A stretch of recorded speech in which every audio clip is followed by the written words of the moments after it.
Hello, my name is Eric Francis. Hello, my name is Nigel Stevenson. Hi, I'm Edward Goldstein. And I'm John Jefferson. We're here to tell the story about the American Revolution. Let's go back where it all started. The American Revolution all started with the Navigation Acts. What are the Navigation Acts, you may ask? Well, they were the laws that governed the trade between the British and the colonies. However, they only were allowed to trade with the British. Well, let's take a look, John. Hi, British fellow. Would you like some goods for a trade? Yeah, I'm interested in trading something for some cotton. Here you go. Thank you.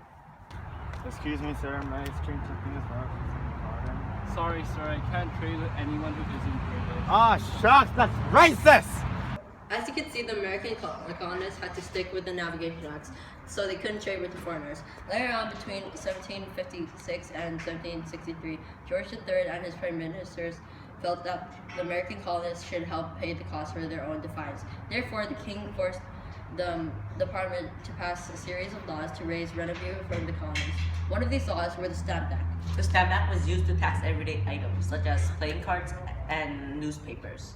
Since the Stamp Act was very unfair, people started protesting and fighting for the Stamp Act. Down with the Stamp Act! Down with the Stamp Act! No more tax! No more tax! Hold up. What's all the commotion about? The Parliament doesn't deserve to tax people on basic everyday items. Yeah! I'm sorry, but we believe we have the rights and the power to tax the people whenever we want. We're taxing the colonies, and you guys can't do anything about the law, so beat it. Fine then. Then us colonies will boycott all the British goods that you give us.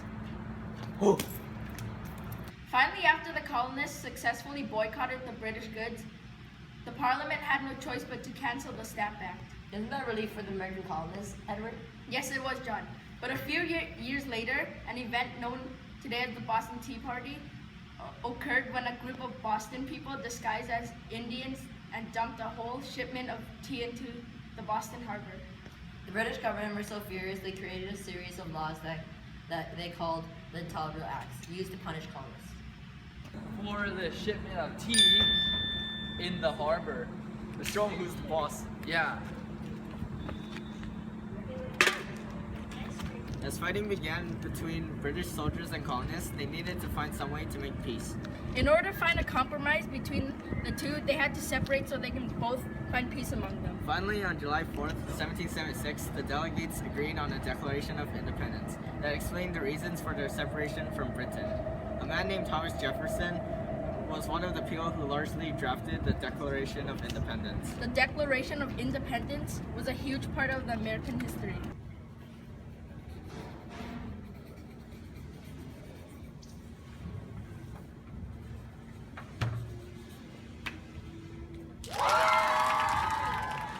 A few years later, the British declared war among the Americans. The American Revolution War lasted from 1776 to 1783 and was a very strategic war. At first, the British had the upper hand in the war. With Britain's bucking troops and strong military advantage, they easily occupied some of the major cities in America. But later on, the American military recruited George Washington as their leader. The British got us cornered. The only way is to fight back. You flank left and me and you go straight forward. We win this for American history. Go America! Go America!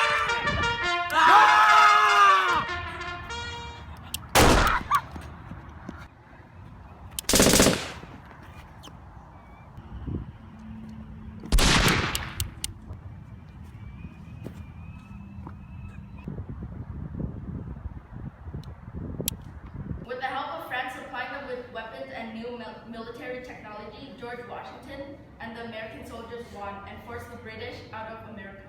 After that day, the United States of America was born. Wasn't that a huge historical event of American history, Eric? Yes, it was, John. The American Revolution sparked a new revolutionary era. Well, I guess, Edward, the American had their own happily ever after. Yes, they did, Nigel. This is Edward Goldstein, Nigel Stevenson, John Jefferson, Eric Francis. signing out. See you next time on History Channel.